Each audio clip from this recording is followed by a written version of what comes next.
Today we begin a two-part series on the highly requested subject of Ivan Milat. On today's show, we'll discuss the discovery of 7 bodies, all found brutalized in the same forest in New South Wales, Australia. We'll take a look at the police investigation and the evidence that led them to Ivan's brother.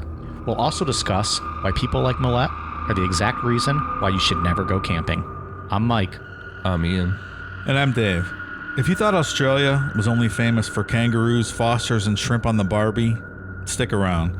Tonight's sadistic tale from the penal colony will have you rethinking your trip to the outback. This is Necronomipod.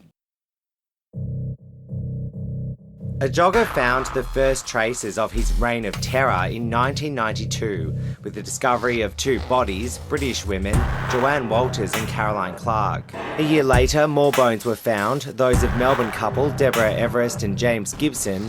Then, a month later, police unearthed the remains of German backpacker Simone Schmiedel.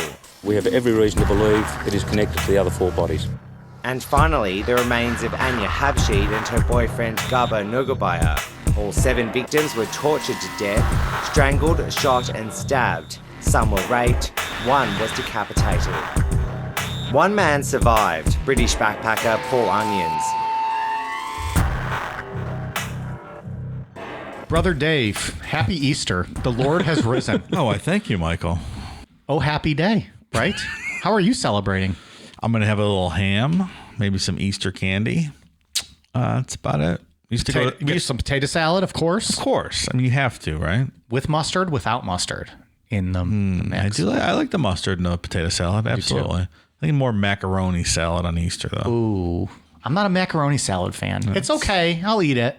A big potato salad fan. We used to go to the Chinese buffet every year for Easter dinner. Yeah. Yeah. Atheist Easter dinner. Fantastic. What might a young Dave put on his plate at a Chinese buffet? It's a good question. The one we in town here has crab legs, so lots of crab legs. All right. Some sweet and sour pork, some crab rangoon, perhaps. Wow. Well, we've done it again. I'm starving, and we're 30 seconds into this fucking show. Okay. Do you ever hit up the American section of the Chinese buffet? I do not. No. Because I do, and I find that it is the shittiest of foods, but it also sometimes tastes so good. Like the pizza looks I don't think so that's true. fake, but it tastes awesome. Their chicken wings, so overcooked. Amazing. I don't believe that. 100%. You should try it sometime. I will never try that. You absolutely should. You're paying $8 for a fucking buffet. You can spare 1 plate of American food. There's only so much room in my belly, and I'm not going to waste it on this nonsense that you're talking about. Pally. You're good for 4 plates at least. Come on. Come on. That's true. I've never heard of anybody eating the American food at. Yeah, it's the same thing. It's like 10 years old. He's eating it. He's like, oh, it's delicious. Yo, It's the same thing as Speedway hot dogs or taquitos, whatever the fuck. You're out of line. Now you're out of line. Now you've crossed a line, Pally. No taste. All right. So I got a question for you guys. All right. Favorite Easter candy? What is it? Candy always hits a little different at Easter and Halloween. There's different brands, different gimmicks. I know a lot of times it's the same stuff, just wrapped differently. What is like your Easter go-to? I'd say the Reese eggs. Probably the most popular one, the Reese eggs. That's your thing, yeah. I like the little Butterfinger eggs. There's the round chocolate eggs, the Butterfinger ones. Those are good. I had a bag of those the other day. Yeah. You know what else is growing on me in the?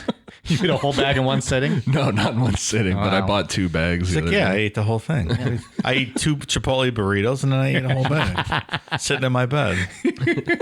Just happy as a clam. A big fan. I'm not a big jelly bean fan, but I love the Starburst jelly beans.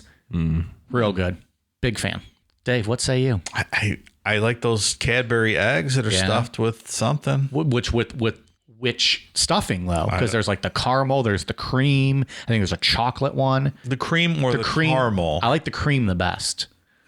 Yeah, cream or caramel. It oozes down your lip like a good it looks cum, like you just like came out of a bukkake film. Oh yeah, it looks like you just took a mouthful. But it tastes so damn good. I mean, am I right, men and women? Those are delicious. It's awesome. But I also just like the big regular chocolate bunny and just start fucking bite the ears. ears off. Yeah. Delicious. I like the hollow ones for whatever reason. Okay. So all the chocolate falls inside because that's what fucking happens. It just falls into that little pit. They have those like shitty candy eyes. Yeah. Yeah, I like those ones. Tin foil that doesn't quite come all the way off, so you just you chew it until you bite it and it fucking hurts like a bitch. Sticks in your filling. Yeah, right. Lights up your nerve. Why don't they have Jesus candy? Like, that's what the reason for the season, right? Isn't he the reason for every season, though, Dave? Some people say so, Mike. Yeah. But they should have, like, Jesus on a cross chocolate candy, and you eat it like the Easter Bunny. Like, you bite off his head, and, like, that'd be cool, right? Yeah. Doesn't Mally's have crosses and shit? Oh, I don't know. Do that? I think so. Mally's is a local chocolate company, big here in the Cleveland area. Delicious fucking chocolates. Yeah. Also, all candies. They have great gummy worms and bears and all that shit. Good stuff. I like the gummy stuff, too. I like gummy stuff. Mm-hmm. So I had some gummy octopuses the other day. Really? I found at the gas station. Wouldn't that be octopi? Wait a minute. This motherfucker just made fun of me for having Speedway hot dogs. He's eating gummy octopus you found at the gas station, which literally have probably been there for 5 years. They're the same brand as all, like, what is that brand? Nobody buys that stuff. The ones that make like the sour gummy worms. We all know what you mean. No one buys the stuff that's under the register that no one buys. We all look at, we rub our feet on when we're sitting at the counter. It just sits there. It's candy though. It's not weird pizza that's been sitting on. No. I never said pizza. That's from the buffet. Yeah. Gas station, it's hot dogs and taquitos. Okay, so hot dogs have been. Can you sitting imagine there. eating a fucking taquito from Speedway? No. I will buy you the buffalo chicken one, and you will love it, guaranteed. I will not put that. You in would my mouth. 100% love it. You would love it. All right, well, that was my lead-in. We have one of our most popular requested topics from Dave. You got a bunch of fans and pals in the land down under, right? Yeah. It's one of their hometown heroes, if you will. They've been wanting this one for a while. Yeah, overly generous with the hero term because this guy's a real piece of shit. Well, it is a penal colony. Well, it's in their DNA. Is that what you're saying? You said it, not me. This guy, though, man, this guy's fucking terrifying. It also took us, let's just, pull back the curtain for a bit, like 5 or 10 minutes to figure out how to fucking say his name. We didn't know if it was Milat or Milat. Yeah. And I think it just depends on your accent. You can be like, Milat. Yeah, it's like somewhere between Millet and Milat, like between the E and the A, but there's not, that vowel sound doesn't really exist in our language. We needed to get like a you sound. need that accent. We need a sound clip of Crocodile Dundee just saying Milet, and we could play that every time. That's not a Millet. This is a Millet. Today we're covering Ivan Milet. And just he pops in. So I think we got the pronunciation almost there. we'll work on it as we go through.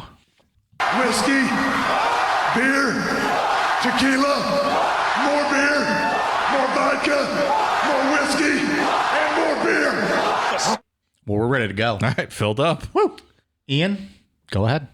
This story starts out in the Belanglo State Forest in New South Wales, Australia, which is a very large forest pushing 10,000 acres.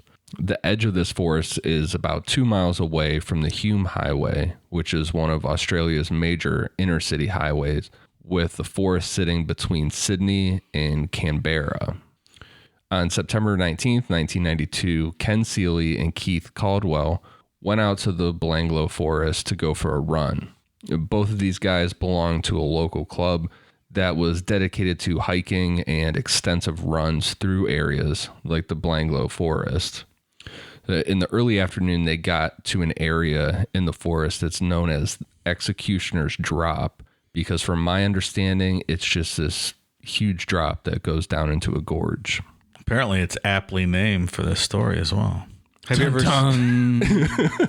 guys ever seen the movie Wolf Creek, the Australian movie? Yes. It's pretty brutal and loosely based on this story, but check it out if you get a chance. Starring Crocodile Dundee in a darker role than we're used to seeing him in. Much darker. Do they have other actors? Like Hugh Jackman, maybe, but he's bigger than that, right? Oh yeah, this was just a small $1 million film, I believe, in Australia. They got Crocodile Dundee. For the big ones, they get Hugh. Crocodile Dundee. So they have two actors. I don't even know Crocodile Dundee's real name. He's just Paul Hogan. Stop it. I don't want to know. I wasn't asking. It's Crocodile Dundee, motherfucker.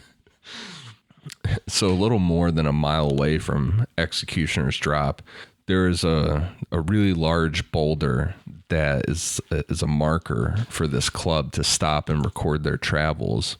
As they got closer to the boulder, both men started noticing the smell of death, but wrote it off as the corpse of a kangaroo or maybe a dingo. Maybe a dingo ate your baby. I was waiting for it. I'm like, what? I was gonna say, I'm like, Mike's gonna say it, right? Who's doing it? Asked and answered. Have you ever seen that movie? That's a real story. Yeah, no, I've seen Seinfeld. That's all I know it from, too. I watched the movie with Meryl Streep's in it. Meryl Streep and Crocodile Dundee. Right? Takes place in the Belanglo forest. No, but it was a true story. Like a dingo stole a lady's baby, and they thought it was her and stuff. I can't remember the specifics, but Is there actually a line where maybe a dingo ate your baby? like she thought a dingo really did take her baby. Oh, I can't remember the name, but Meryl Streep's. thanks for ruining such a funny line for me. Also, when I was writing this outline, I was just imagining like being in a forest, like we're in the metro parks or something here, walking around, there's just fucking kangaroos hanging out. Like that's a casual thing. Of like, oh, that's just the smell of a dead kangaroo somewhere. Well, it's just To be clear, the metro parks here are not a forest necessarily. Well, Like it's a wooded area, but Okay. I just don't want people to think That's a forest to me. And I don't want us attached to being a part of a forest because we're not those kind of men. some of those forests go back pretty deep, though. I mean, you can get lost on there. Again, not a forest, but it's a heavily wooded area. They have, And it's like a deer. metro park. Like there's fucking moms rollerblading. You're safe. You're safe. Yeah. And dads rollerblading. I don't mean to, there's moms and dads rollerblading still, and pushing their little babies in a, one of those little gimmicks, strollers, people call them. Those gimmicks. The point is, it's safe. If you say What the hell were we talking about? I'm sorry. dingoes, Mike. Dingoes. Well, got to be careful. So once these guys got to the boulder, both of them realized that the smell that they were smelling wasn't the normal smell of a dead animal. So they started searching around the area. On the west side of the boulder, the two men found a pile of sticks and leaves where the smell was coming from. On first sight, they could see a bone sticking out and some hair. They were still thinking that this was an animal. They thought the hair was fur. Once they were standing next to the pile, they saw a shoe and a torn black t-shirt. And the shoe was still on the bone, like it was clearly someone's foot sticking out of this pile. The men reported that the time was 3:45 p.m. and because the top of the forest was so thick, it was going to get dark soon. So they marked the location and continued on their planned route. When they got out of the forest, they called authorities. How about you go call them now and don't continue on your planned route? They're like, right, let's go finish our jog and then we'll call the coppers. It's these fucking outdoor people, man. Like, heaven forbid you disrupt a hike. Like, they have to finish their trail or whatever. It's kind of an emergency, no? Go the fuck home. Right, those coppers can wait. Ian and I would be hiking. We'd see like a twig in the way. Be like, nah, fuck this. We're going home. Did you guys hear that? You didn't say I had to step over shit. That's why we need the metro parks, that paved Paved, pathway. yeah. That's right. And even then, like, skeptical. I'm not going to do it. So by the time police got there, it was dark. So they used torches to get to the spot where the hikers found the body. They put in a call to homicide and Australia's Missing Persons Department because there had been an ongoing investigation into backpackers going missing. When police were able to search the area in daylight, they found a second body about 100 feet away that was partially covered by a log. Later that day, police were able to identify the two victims as Carolyn Clark and Joanna Walters. The two women were British backpackers that had been missing for 5 months at that point. So does the fact that they still smelled indicate they were held and killed more recently?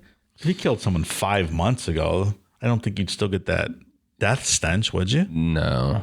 It's interesting. Yeah. I mean, I guess I would imagine you wouldn't unless there was like some kind of heat, extreme heat that was just making it smell nastier and But with nastier. animals and Yeah. Yeah, the animals would... You would attract probably more animals the more it smelled. like there would be and then they nothing just left to right. smell and Yeah. 5 months later. So that's interesting. Yeah.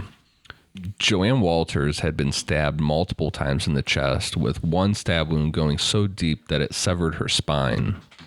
Carolyn Clark had also been stabbed multiple times and shot in the head 10 times, which police theorized because of the angle and how the shots had entered her skull, that she had been used as target practice after she was dead.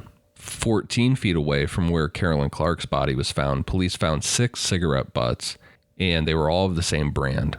Not far from those, they found a .22 caliber bullet case, which was recovered, and next to it was a piece of green plastic the size of a large coin.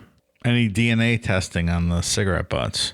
Do Australians have DNA? Do we know? Is that Not true? as of 2021. They hadn't developed DNA yet? Not yet. They hadn't developed DNA tests, or do they have DNA in their bodies? I think both. I think is the question. I don't think they understand the question. Okay. I speak on behalf of Australia. And what's the question?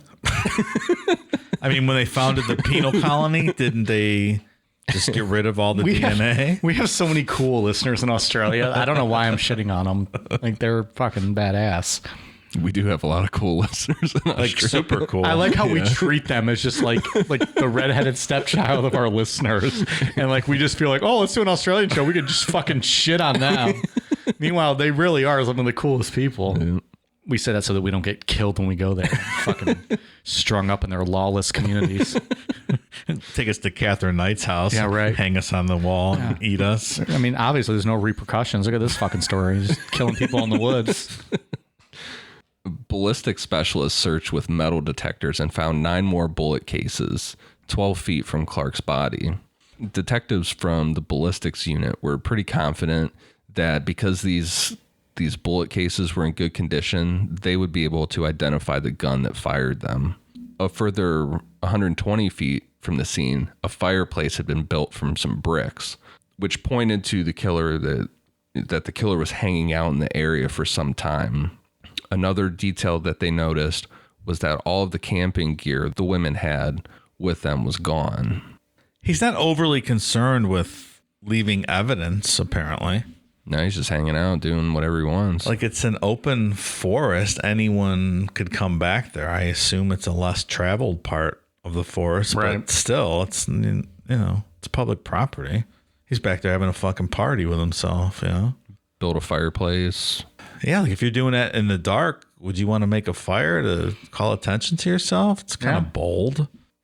When examining the victims' bodies for physical evidence, investigators found that Joanne's shirt and hands had some small dark hairs on them. She had a cloth used as a gag in her mouth, and there were some other pieces of cloth around her throat, leading investigators to believe that some form of strangulation occurred, even if it didn't kill her. There were no clear signs of her being raped, but due to her body being in significant stages of decomposition, it was hard to be certain, so police ran a rape kit anyways. Joanne's chest showed 3 stab wounds on the right side, 1 to the left side, and another stab wound to the neck. On her back, 2 wounds were found to the left side, 5 more to the right, and 2 to the spine at the base of her neck. The internal exam revealed that 5 of the stab wounds had cut her spine. I mean, so that's extreme violence to be plunging and stabbing enough to cut your spine. That's really hard. Yeah, And this person knew what they were doing, like what they were trying to do this. that's not easy. I just don't think that happens by happenstance. No. That you sever someone's spine. Right, yeah. 2 of her ribs had been totally severed, and her hands and arms showed no signs of defensive wounds, which would maybe lead to possibly that she had had her arms restrained in some way when this was happening, maybe above her head or something like that. Mm-hmm. This, along with the remains of the gag and neck ligature, indicated that the killer was completely in control of this murder. Like, there was no way for her to fight back against this at all. Moving on to Carolyn Clark, her body was found with her arms stretched above her head, and she had a red cloth wrapped around her head. She had been shot a total of 10 times in the head with the same .22 caliber gun.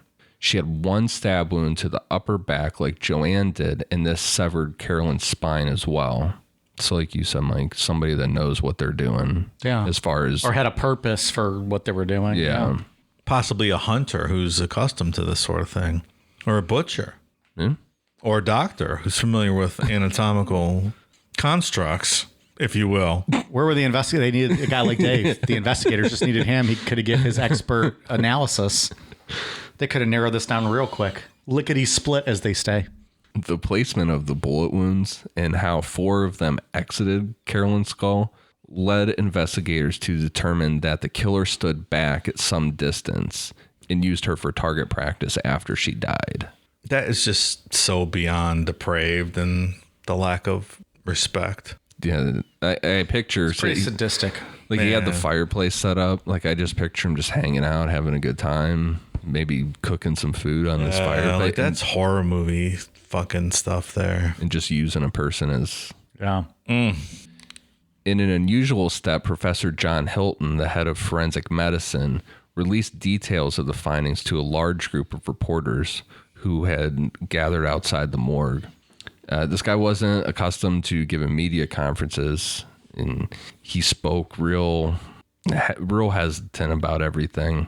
Even though he was an experienced pathologist and a forensic scientist, he was really disturbed by the extent of injuries and just the straight up brutality of these. Sure, yeah. Fuck. Weeks after the discovery of the 2 bodies, investigators were no closer to finding a suspect. They reached out to a guy named Dr. Rod Milton, who had previously helped police in the hunt and arrest of John Wayne Glover, who strangled 6 elderly women in 1989. Wait, Australia has a John Wayne serial killer too? What might that sound like? I sure hope you prepared for this, because now everyone's waiting. I was chuckling when I read this. I'm like, oh, John Wayne, you don't say. I'm parched from all these killings. I could use a Foster's Pilgrim. Something like that, maybe. I was sitting here earlier trying to merge that into an Australian accent. I'm like, it's really bad. I feel like it was just your John Wayne, but louder. But that's okay. It worked. It worked. I could not make that jump to Australian John Wayne. Should have threw in like an oi or something. I don't know. Criminy. Crocky. Crikey, Pilgrim. There you go. Like that? Yeah. That's not a knife. This is a knife. They really are like some of our coolest fans. So you've said. So investigators drove Dr. Milton to the Belanglo forest because he wanted to see the crime scenes for himself so he could get a feel for the way that the killer had approached the victims. His first thought was that the killer was familiar with the area. Dr. Milton said that Carolyn Clark was killed in a very calculated manner, and the way that the red cloth had been wrapped around her head indicated that the killer had done this to depersonalize her. Her clothing was intact except for her bra, which was unclipped. The clothing on her lower body was untouched at the time of death. To Dr. Milton, this indicated that her killing was not sexually motivated, but more in a style of an execution. The single stab wound to her body, he believed, was inflicted after death as a final example of the killer's control over the victim, or maybe the work of an accomplice. Jesus Christ, all that wasn't enough. Had to get one last fucking stab wound in there. It's just such overkill. Yeah, this whole case is just nothing but overkill. Dr. Milton elaborated on the idea of an accomplice based on Joanne's murder because it showed a different MO. Joanne's body and burial site indicated rage and just uncontrolled brutality. Dr. Milton said that Joanne's clothing had been half removed, which indicated more of a sexual attack. Her shirt and bra had been pushed up, but the clasp was still fastened. The zipper of her jeans were undone, but the top button was still fastened. Her underwear weren't found on her body or in the area, and Dr. Milton theorized that because her shoes were still on and laced up, and her jeans had not been taken completely off, it was more likely they were pulled down for the killer to commit a sexual assault. And I think we'll see later on in this story that there's still probably some lingering doubts as to whether there was accomplices in this whole thing, right? Yeah, I mean, based on this information here, it is like 2 completely different styles of murder. What do they mean by, so because her underwear wasn't found on her body, So they're just assuming she wasn't wearing underwear, and then he just pulled down. Probably pulled down her jeans and ripped them off or cut them off. Gotcha. Maybe kept them for a trophy or something. Got it. Dr. Milton said that in his opinion, the motive was for pleasure. He believed that if there were two killers involved, one would be older and dominant. The other would be equally sadistic, but more submissive. He said that they could be brothers, sharing a common interest in guns and hunting, and had probably been involved in other sexually related crimes, either together or separately. Dr. Milton provided the following profile. The killer lived on the outskirts of a city in a semi-rural area, was employed in a semi-skilled job, probably outdoors, would be involved in an unstable or unsatisfactory relationship, have a history of homosexuality or bisexual activity, have a history of aggression against authority, and be aged in his mid-30s. Casting a wide net. I guess. A little bit. I guess. A little bit. Well, they can't be all the FBI researchers we have here in the state. True. We got the experts here. Right. The fact that he pulled out the whole brother thing in this was, we're going to see later on in this, especially in part 2. That's pretty good. Yeah. Wait, what do you mean? That he said if In the paragraph above it, Dave, when he said it could be. Sorry. I was looking at the list. Yeah, I got you. that they could be brothers. I think that's what leads to some of the lingering questions to this day. Yeah. We'll be right back. Is there something interfering with your happiness? Something keeping you from achieving your 2020 goals? Let's face it, these are certainly trying times. From being cooped up inside your home to wondering how you're going to pay next month's bills, we're all experiencing some form of stress or strain on our mental health. And for that, BetterHelp is here for us. BetterHelp is an online mental health provider that will assess your needs and match you up with your own licensed professional therapist. The best part? No waiting rooms. That's a pretty big deal if you're as impatient as I am. BetterHelp is a safe and private online environment that will have you communicating with a counselor within the first 24 hours. And once you've begun, you can send your counselor a message at any time, always getting a helpful response in a timely manner. You even have the ability to schedule weekly video or phone sessions, all from the comfort of your very own couch. BetterHelp is available worldwide and has a broad range of expertise available, including licensed professional counselors who specialize in depression, stress, anxiety, relationships, sleeping, trauma, anger, family conflict, LGBT matters, grief, and self-esteem. In fact, so many people have been using BetterHelp that they're currently recruiting additional counselors in all 50 states. Not happy with your counselor? No worries. BetterHelp is committed to facilitating great therapeutic matches and makes it easy and free to change counselors if needed. Remember, everything you share with your BetterHelp counselor is completely confidential. And while it's not a crisis line, it is a convenient, professional, and affordable way to seek the help you deserve. Financial aid is even offered to those who qualify. Want to hear how BetterHelp assisted people just like you? Check out the testimonials posted daily on their site. Look, we here at Necronomipod want you to start living a happier life. So, as a listener, you'll get 10% off your first month by visiting betterhelp.com/necro. Join over 1 million people already taking charge of their mental health. Again, that's BetterHelp, betterhelp.com/necro.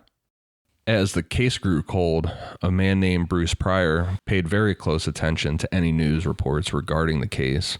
Bruce had grown up in the area, and the Belanglo forest was a place that he traveled through regularly gathering firewood.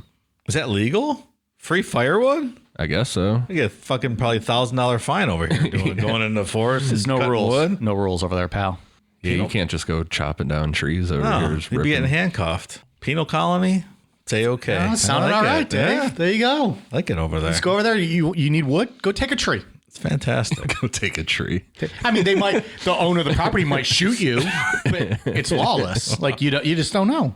It's kill or be killed over there. That's not for me. It's a dog eat dog world. It's clearly not for me. It is 100% not for me. If we ever should find ourselves in Australia, I'll be staying at whatever their equivalent of the Ritz is or something. Yeah. It's probably the Ritz. No, I don't think so. It's the Ritz. Right, mate. You're at the Ritz. Yeah, something like that. I don't know. Do they have a Ritz in Australia? I imagine they do. Probably not, though. It's like a Super 8. You know what we should do? You know the whole conspiracy thing about whether birds are real? Yeah. We should create our own, like whether Australia's real or not. Like Australian people are not real. So what are they? I don't know. Just government robots? I don't know. Some. It's like Westworld or something. Yeah. That's what the bird thing is, right? That they're drone, like government drones. Yeah. They're not So real. Birds all don't Australians exist. are just drones? Yeah. It's like Westworld. How dare you guys? We have good, decent listeners over there. I'm not saying they're bad. They're great people. You're calling them not people. You're calling them not people, sir. I think they're still great, but maybe they're not real. Maybe Australia's not real. Wow. You heard it here first. I am appalled. I'm appalled. Shame. Double shame. You're the doodle guy. Can you draw us up Is Australia Real shirt we could get on Amazon tomorrow? I will not partake in that. They're fine people. They may or may not have a Ritz. I don't know. They're fine something. They just might not be people. They might be robots. They might be androids. They might be drones. Maybe so. Let's look into it further. Okay. So in October of 1993, Bruce went to the forest as usual. He went to an area known as the Maurice Fire Trail and eventually came to a T-shaped intersection. He knew that to the right would lead him to a trail called Kearley's Exit Fire Trail, but he had never gone to the left. Heading to the left opened into a bare rocky area where a small fireplace had been built out of rocks. About 150 feet away from the fireplace, Bruce found a large bone that he thought could be a kangaroo bone, but looked really human. So he held it up to his own thigh for comparison, then put it back on the ground. He walked further into some weeds and found a human skull. Unsure of what to do, he picked up the skull and wrapped it in a cloth and then took it out of the forest to his truck. Unsure of what to do. I'm pretty sure that that's not the correct course of action there. No, that's part of what got Jesus, Casey dude. Anthony off. I was going to say that's the Casey Anthony guy is moving the body around that he found. I love the vigilante forensic investigators that are going around here holding the thigh bone up to his, like, yes, What is that? This is a fit. This makes sense. You know what else? We're making fun. We should not be laughing at this. Like, it is sad, but No, it's awful. But who's just picking up bones like that? yeah, does don't that? touch bones. Like if I saw a skull, I'd be like, all right, Even- I'm gonna call the police now. Even if I was 99% sure it was fake, I'd get the fuck out of there. Like, I wouldn't touch it. I wouldn't be messing with it. Like so far in the story, it leads me to believe like the whole land of Australia is just bones everywhere because people don't seem like the joggers are like, we'll go finish our jog, then we'll tell the police later. This guy's taking the skull with him, like everything's no big deal. Like Well, they all think it's kangaroo bones. there's bones so far. everywhere. But does that mean there's Are there- kangaroo bones how everywhere many in the fucking dead forest? kangaroos are there in Australia? I have so many questions about this Are now. kangaroos real? We've all established that Australian people are not real. But My are the favorite kangaroos picture real? ever of a kangaroo is the one that's Nate Diaz. Oh, the one that's seen all flexing. Have you seen that? I think I have. Where he's it's fucking Nate Diaz. Yeah, I didn't realize. That's the other thing I didn't realize about kangaroos is that they're really fucking strong. Like a kangaroo. Yeah, can I would not fuck fucking. you up. I would not box a Yeah. kangaroo. No, kangaroo will fuck you up from Yeah. what I saw online. I love to see it too. It's great. I mean, I would absolutely. I love watching kangaroos fuck humans up. Stupid ass humans. Like, when you go fuck with a kangaroo, you're gonna Yep. get fucked. But yeah, I'm not doing it. You'll not find me at the Outback unless it's a steakhouse. That place is not good. No, it's not a steakhouse, and nor is it good. I mean, it is called Outback Steakhouse. That's a misnomer.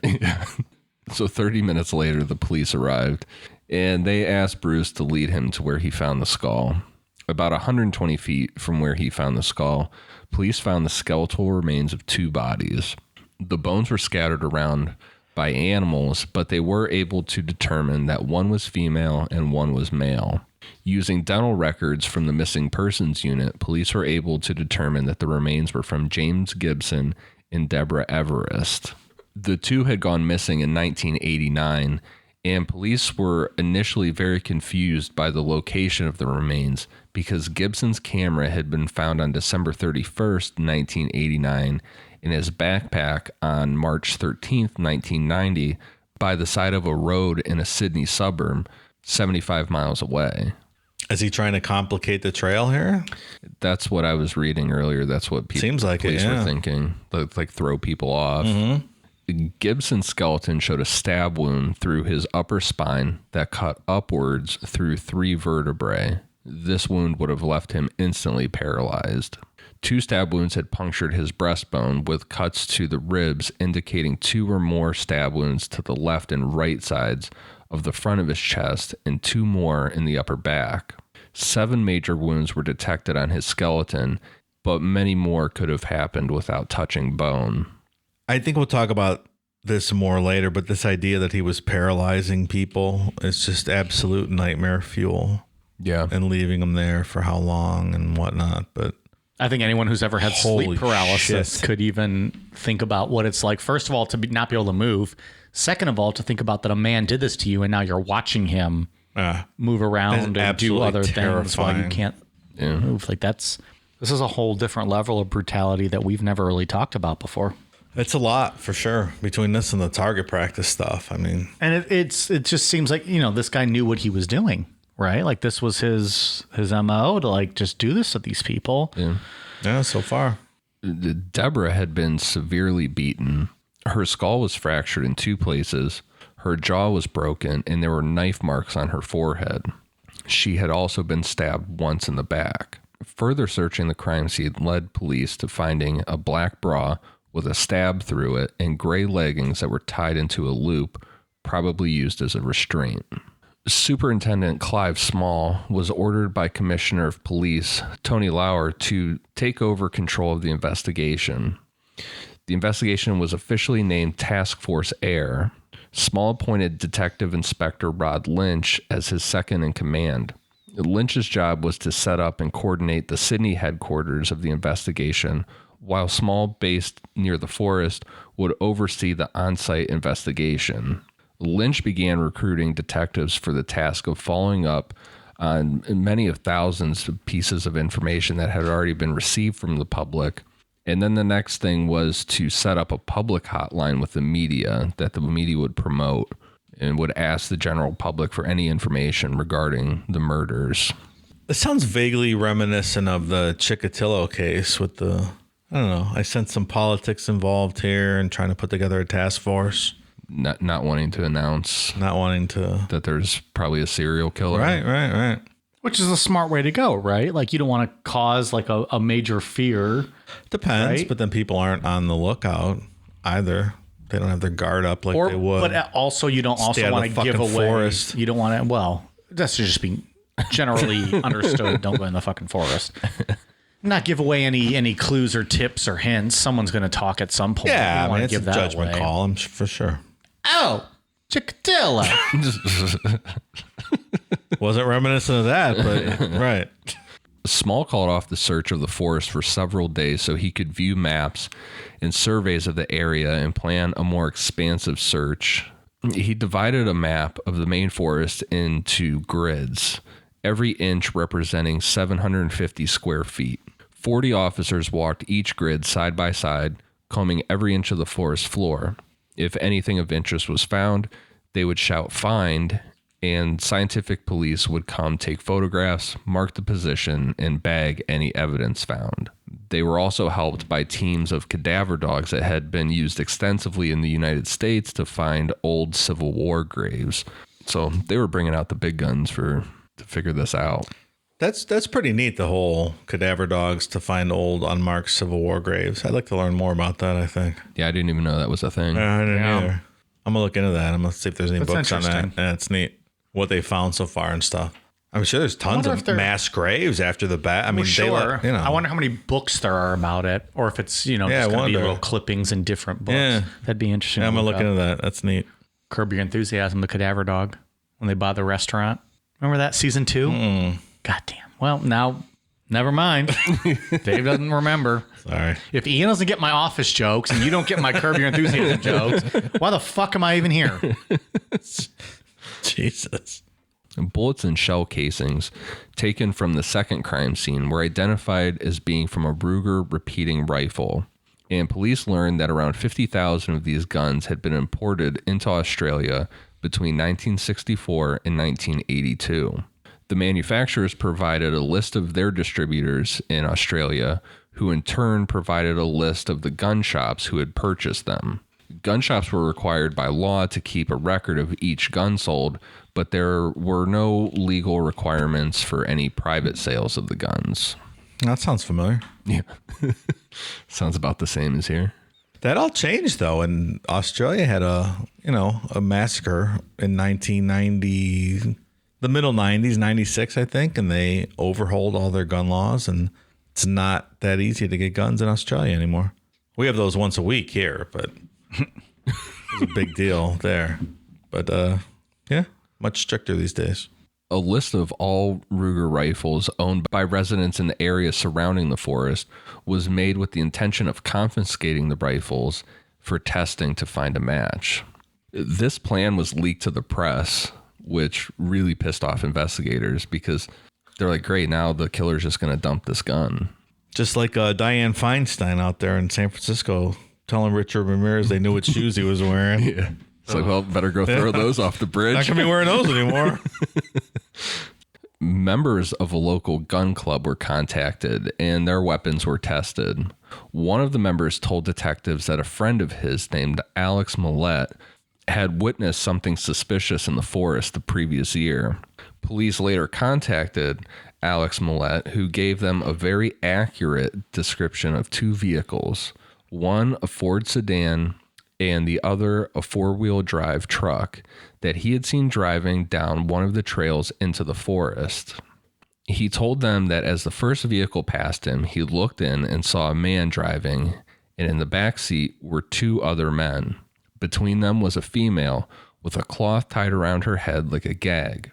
In the second vehicle were two men, one driving and the other sitting in the back next to another female who was also bound. He gave police detailed descriptions of all the occupants, including clothing and approximate ages. He stated at the time he had written down the details of the license plate number of the second vehicle on a scrap piece of cardboard, but had lost it. He didn't want to let anyone know back then, maybe, what was going on? This is really odd right off the bat. Yeah. You pulled all those details out just passing a car. Like, even if something looked weird to me, I wouldn't be able to tell you the clothing, the age of the person. Very specific. Yeah. It's a bit detailed. I noticed that his last name was Milat. Is he related at all to... He could be. Okay. Just wondering. Police were reaching their last area of the forest to search when on November 1st, 1993, investigators found a pair of pink women's jeans and a piece of blue and yellow rope. Next to them was an empty .22 caliber bullet box. Moving forward, they found more articles of clothing, empty cans with bullet holes, a piece of wire bent into loops, bullet cases, and empty bottles. At the edge of the clearing, they found what was now considered to be a calling card of the killer, which was a fireplace made out of rocks. Yeah, he's a little party with himself. He's just hanging out. Building a fire, chilling. Drinking some beers. Shooting at cadavers. No big deal. Not long after, investigators found the skeletal remains of a missing German backpacker, Simone Schmidl. Her body was found still partially dressed with her shirt and bra pushed up around her neck. A pair of green shorts hung onto the pelvis with the cord ties undone, and several items of jewelry and 2 coins were found next to her body. The pink jeans were not Simone's, but matched the description of a pair worn by another German girl, Anja Habschied. She and her boyfriend, Gabor Neugebauer, had been missing since December 1991. Examination found no injuries to Simone's skull. Her chest and back showed numerous stab wounds to the left and right sides, and stab wounds to her spine, which had severed her spinal column completely. The spinal cord stuff. Fuck. Brutal. It's terrifying. It's a different kind of... It's like a evil. A hunter. Like it's yeah. We haven't touched on this ever before, I don't think. Like, just someone who goes after something like this. And it's, we've talked about a lot of terrible things, and this is this is terrible too, and this is just something different, like paralyzing someone like that. And letting it go on for God knows how long. Yeah, I mean, It's a next level kind of thing. Well, we said those pink jeans didn't belong to Simone, and they resembled a pair of another missing woman. A few days later, on November 4th, 1993, investigators found the skeletal remains of 2 more victims, Anja Habschied and Gabor Neugebauer from Germany. Gabor's skeleton was complete with the remains of decayed clothing, including a pair of jeans with the zip opened and the top button fastened. His mouth had 2 gags, one that had been tied across the mouth using a reef knot, and the other had been placed in the mouth prior to the other being tied. This stood out to investigators because they were tied using 2 different knots, which makes no sense. We had another story like that with multiple different kinds of knots, didn't we? Wasn't that West Memphis 3? Yeah. Oh, there you go. Look at you, Mike. Trivia. Well, you guys What? fucking asked me that. When what story were there multiple knots? No, you guys fucking ask to the exact penny, what did DB Cooper ask for in money before he fucking jumped out of a plane? $200,000. Who doesn't know that? But you asked to a jackass? penny, and it was also like 14 cents or something like that. 14. The people agreed with me. All right, note to self, mark off West Memphis 3 questions for Mike. Next trivia show. His skeleton had a fractured hyoid bone in the throat, which is usually found when manual strangulation occurs. His jaw was fractured in several places, and his skull showed 6 bullet entry wounds, 3 from the left rear and the others from the lower right rear. Investigators found no fired bullet cases near the body, and the angle of the entry wounds versus the exit wounds indicated that 7 bullets had been fired into his skull. When found, the skull had been lying on its side, but after searching the ground under the grave, no fired bullets were recovered, which showed investigators that Gabor had not been killed at the gravesite. More target practice, though. Yeah. Anja's skeleton was complete, besides her skull was missing. Her shirt and bra were bunched up around the shoulders, and no lower clothing was found on or near her body. Examination of her spine showed that her head had been severed by a very sharp weapon, possibly a machete or sword. The angle of the cut indicated that she had probably been in a kneeling position with her head down when the cut was made, so like a straight up execution. So alive. Yeah. Oof. Why did people want us to cover this one again? Why were they so into this one? Because people aren't real in Australia.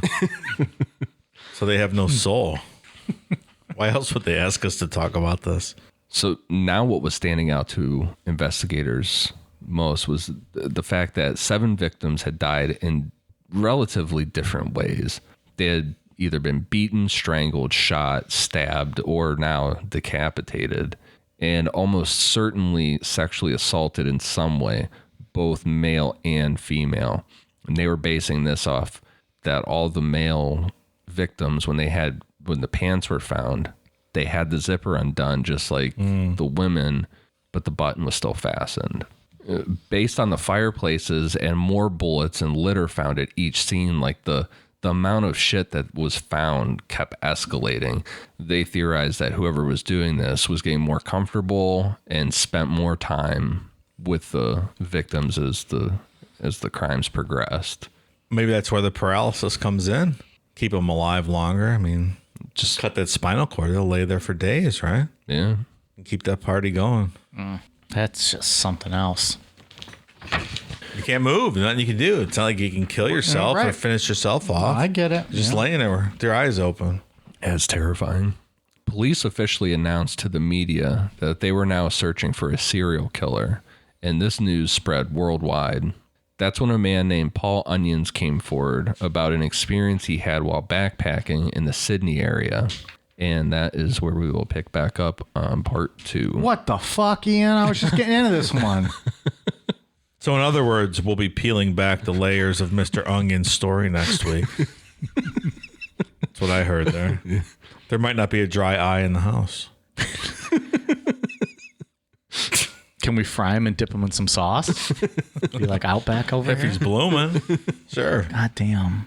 I'm not showing up next week unless there's a blooming onion in studio. Jesus. Let it be known. I might just bring one and plop it down here, and I guarantee you both fucking eat and dip into that. No one says the onion's not good, dude. It's fucking good. Steaks that aren't good. It's good. No one, Not a bloomin' onion house. No one goes to Outback and says, "I'm here for the steak." You go for the fucking bloomin' onion and like the tall beers that are $2. Are they on DoorDash? Maybe I'll have a bloomin' onion delivered for you.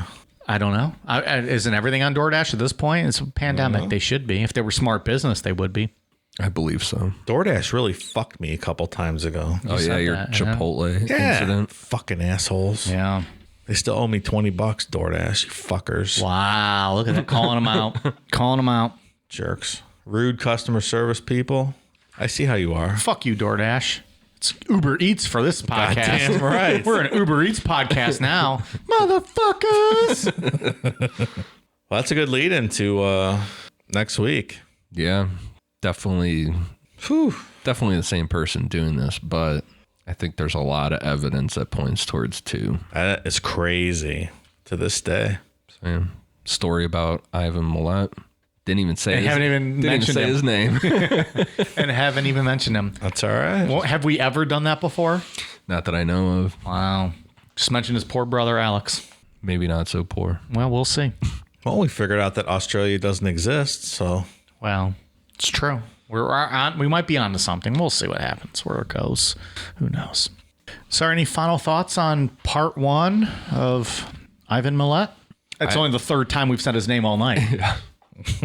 I honestly didn't know much about this guy at all going into this. I mean, I knew of the backpacker murders, like, because that's what the name he's given or stuff, but I didn't know much about it.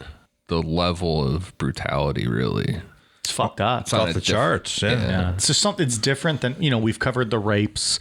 We've covered the kill to drink the bloods, the kills just to get off, but to like paralyze someone and just watch them die or let them die. It's like Albert Fish level kind of sadism, I think. But it's even still different though, right? Different. Like it's just something we haven't touched on yet. Like, we found a new way to fucking shock and awe all of us. Yeah. Just fucking terrorizing someone's spinal cord. That's crazy. You'd either, I don't know, in my mind, it's like you would either need to really know what you were doing or just stab really, really hard to accomplish that, or maybe both. But could you do that many times if you didn't know what you were doing? Do you think? You would like, I have to. feel like you would know what you were doing if it was that consistent. Yeah. It's fair. Because every one of the victims had it. Yeah. All right. Well, we're going to have a part 2 on this joyous topic. Thanks, Australia. There is one detail that I do know for part 2 that involves a PlayStation. All right. Okay. It's a good little wrap up to this whole story. All right. Interesting. Come back next week, folks. That's how we get you to come back. All right. Well, let's jump into some patron shout outs. Are you not going to go to me for my final thoughts? Well, I opened it to everybody. I didn't just ask Ian. You let Ian speak and then you pass me over. By all means, the floor is yours. 1, I would say check out Wolf Creek, loosely based on this. It's a great movie. 2, I think we discovered that Australia has never existed. That was a penal colony of our mind. I'm going to search out the truth and find out why people in Australia aren't really people. I almost feel like we should make this a thing every week. Like 3 things Dave learned today. 1, blah, blah, blah, blah. 2, Australia's not real. Yeah. So 3, you just blah, blah, forgot blah. the first thing he said.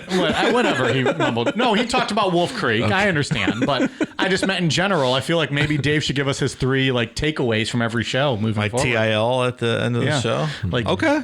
Ian gives his final thought because he's the one who actually does the research. Dave gives his 3 takeaways, and then we'll move on to schmucks like me just giving shout outs. I'm going to investigate this conspiracy theory, and I'll report back.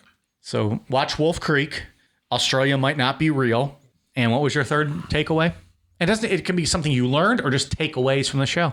What was number 3 you said? You said something. I don't remember what I said. I don't remember what you said. I was looking up Australian slang for the show, and I learned that a bogan is like just a redneck hillbilly. Oh. An uncultured redneck hillbilly. Some people would call me a bogan. You're like a bogan. Yeah. Sure. See, another takeaway. I like to learn new things. Dave's takeaways. I like it. Okay. That's all I got. All right. I have like a extremely long list of patrons. So this is good news for us, I guess. And also thank you very much to these new patrons. Let's see the over under or how many of these names I butcher. It's been a day for probably half. For old Mike _ Namapod. It means I'm shit faced. Oh, we know what it means. Yeah, well, they might not. You guys do. Fucking talking about Outback Steakhouse. Clearly, I'm hammered. Thank you very much to new patrons Catherine Mendez, Josiah Fiala, Hands Free Poltergoo, Jenny Green, Tara Rue, Ryan Robertson, Luke Newcomb 666. What'd you say? Alicia. Allie Shell. Allie Shell, Amanda Parks, North Griffey, Stacy, Ben Davis, Ashley Moo, Samantha Zaziski, Tiffany Goodard, Chad B411, Melanie Kuiper, Beth Meigland, Melissa Skinner, Kylie Wright, Come Forever. Must have been one of Mike's college girlfriends joining Patreon. Welcome back. Come Forever. Finally, you're paying for it. Rogelio Mendoza, Tori Miller, Nick Yates, Eric Troutman, Serena Halpern, Madeline Ann, Abigail McGee, Alicia A., Just Plain Horrible, Isaiah Barrios, Molly Howley, Melanie, Abby, Emma Anderson, Scott Herring, Sharita, Jody Boyer, Dylan Gibbs, Terry, Zane Wayne Gacy, Maddie. You guys over here. Maddie, Dave Snell, Tabitha Ruiz, Matthew Mullahan, Shayna Wright, Dylan James Williams, Brad L., Brianna Webb, Gabby Casta, Sage Senek, Tiffername, Max Simonchuk, Charlie Dean, Adrian Valdez, Kyle Larned, Jordan, Shinobi Steele, Trent Dunster, Brooke Summers, Kristen Gamelin, Andrew Springer, Lizzie Whitmarsh, Chelsea Columbus, Ronald Cushion, Billy Sexton, Morgan. That was a good one. That was a good pop. Billy Sexton, Morgan Scaviccio, Chris Larson, Tiny But Mighty, Caitlin Salinas, Danielle Parks, Chaotic Hobbit, Sarah Davis, Mark DeRosa Sparings, and Daddy Stalin. Thank you all very much. We appreciate your patronage. That's a long list, and I fucking love reading longer lists every week. Thank you guys very much. Ian, what do you got for us? Before I get into iTunes, I actually just got a message from a patron named Heidi Dean. Her daughter, you just shouted out, named Charlie Dean, just became a patron. Heidi's a patron too. She asked if we could give an extra shout out to her daughter, Charlie, because she's moving to Iowa, or moving from Iowa to the Florida Keys. So shout out, extra shout out. That's an upgrade. Yeah. I like the Keys. Now you're talking. Yeah. Extra shout out to Charlie. So we have generational patrons now? Yeah. Are we that Fucking old? fantastic. Are we that old? God damn. Good for you. Good for you. Good for you. Good for you. I was talking to Heidi, fucko. I wasn't talking to you. I was talking to you. I was congratulating you. All right, Ian, what else you got? So then for iTunes, I have one for Kill Bro Fraggins. That's an awesome name. Love it. Flying Monkey Man. Should be Flying Squirrel, man. That's you. Greatest fucking prank of all time. Open the door to an upside down dick in your face. Come on. Crime Soon. Phlegm 2. Styles 1994X. Bama Sped Teacher. Diego Sasquatch 710. 86451. 864 8675309 8675309 8645121 NBC Bobbleheads B3 4W Jabney 75 West Coast South Dakota Sunshine Pistol Bryn's Mommy, and that is it. Thank you guys for the awesome reviews. That's a fucking lot of good reviews. Yeah. Damn. Show's on a roll. Damn. All right, Dave, anything else from you? No, I've discontinued Bad Review Corner because I felt like it was encouraging bad reviews. I got a couple. I'm like, let's not do this anymore. I'm not spotlighting these assholes with the bad reviews. So especially if it's gonna hurt our ratings just because they're trying to fucking get themselves off. I terminated that segment. So Boom. Nothing for me tonight. Thank you. Well, happy Jesus Day, Dave. I will be celebrating Easter this weekend. Yeah, with some ham and some pasta salad. I will tell you, we were out at the store today getting some Easter candy, and I turned the crosses upside down. It just made me chuckle to myself. I just want it to be known that a 49-year-old man is in Walmart turning candy upside down. Chocolate crosses. I'm like, hey, these are not right side up. Let's turn these upside down. And just chuckling to himself as he walks down the aisle, fucking flipping these crosses over. I found it rather amusing. Some poor little grandma's going to be walking through that aisle trying to buy, candy for her grandkids and is going to be appalled by what she sees. And that is what makes it funnier for Dave in the end. She'll legit loves be it. all right. Or whoever stocked those is going to get in trouble for that shit. Oh, come on. No, they're not. Oh, Stop man. it. You're fired now because That's of not that. True. If only they had cameras in that store where they could just watch and see who did it. And it's just Dave, like flipping them with also his middle finger behind his back at the camera. Like, yeah, I know you're watching. Fuck you. What are you going to do? Like, I'm buying my candy because fucking capitalism, you exist. Okay, happy Easter. Bye. You guys ready for a cool down beer? Cheers.